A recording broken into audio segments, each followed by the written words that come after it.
من أيام الكوفة الحارة، سار أمير المؤمنين علي بن أبي طالب عليه السلام مع أصحابه في طريق طويل يلفحهم حر الشمس ويثقل عليهم العطش. كانت الرمال تمتد بلا نهاية والأنفاس تختنق تحت وهج القيظ، حتى خيم عليهم الصمت وبدت الأرض كأنها تنبض عطشا معهم. اشتد بهم التعب، فاقترب أحدهم وقال بصوت مبحوح: يا أمير المؤمنين، لقد اشتد بنا العطش وليس في الأفق ما يدل على ماء. فابتسم الإمام علي نظرة العارف بربه وقال بثقة تملأ القلب: اصبروا فإن مع العسر يسرا. ثم ترجل عن راحلته واقترب من بقعة في الأرض الجافة، تأملها لحظة كمن يسمع سرا لا يسمع، ثم أخذ بيده الشريفة المسحاة وضرب الأرض ضربة بعد ضربة، فتطاير الغبار وارتجت الحصى، وكأن الصحراء تستجيب لأمر ولي الله.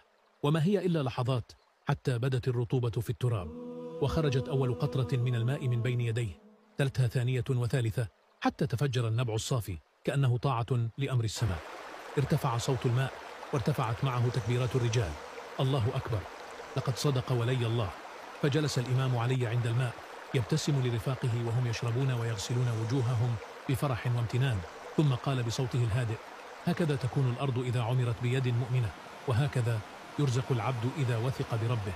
ومنذ ذلك اليوم بقي النبع شاهدا على كرامة ولي الله، نبعا خرج من بين يديه الطاهرتين ليعلم الناس أن الإيمان هو المعجزة التي لا تنضب، وأن اليد الموصولة بالله لا تعرف المستحيل. محمد عرف الصواب، وفي أبياتهم نزل الكتاب، وهم حجج الإله على البرايا، بهم وبجدهم لا يستراب. ولا سيما أبو حسن علي، له في الحرب مرتبة تهاب. طعام سيوفه مهج الأعادي، وفيض دم الرقاب لها تراب.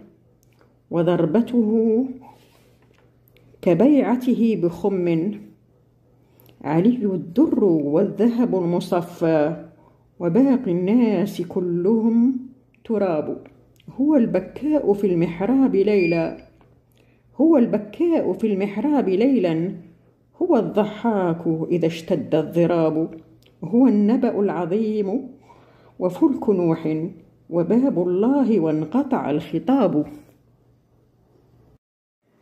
قال رسول الله صلى الله عليه وآله: علي مني بمنزلة الرأس من الجسد، وبمنزلة العينين من الرأس.